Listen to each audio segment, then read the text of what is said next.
Здрасти! Днес е 5 декември и днес е пети ден, когато аз правя предизвикателство през декември. Както обикновено, тук имаме картите и картията за днес е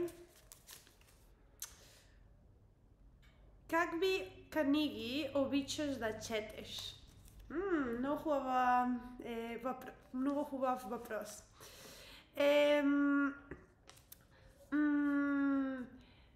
Обикновено аз не чета много фантазия. Казва се фантазия. Не съм сигурна, но фантазия. Не чета много фантазия.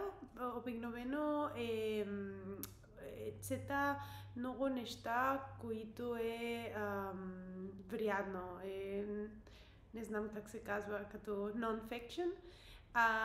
Аз трябва да намеря. Обикновено, ако аз мисля, не знам. Сега се чувствам като да науча за история в България. И аз опитвам да намеря книга за това. Или за психология, или за не знам как да бъде продуктивна или да. Понякога, не много обикновено, но понякога аз чета фантазия или fiction, не знам fiction на български. Но това е само когато някой ми каза, трябва да четеш това книга, тази книга, защото е много, много хубава. Да. Да, и това е въпрос за днес. Утре аз не съм сигурна, ако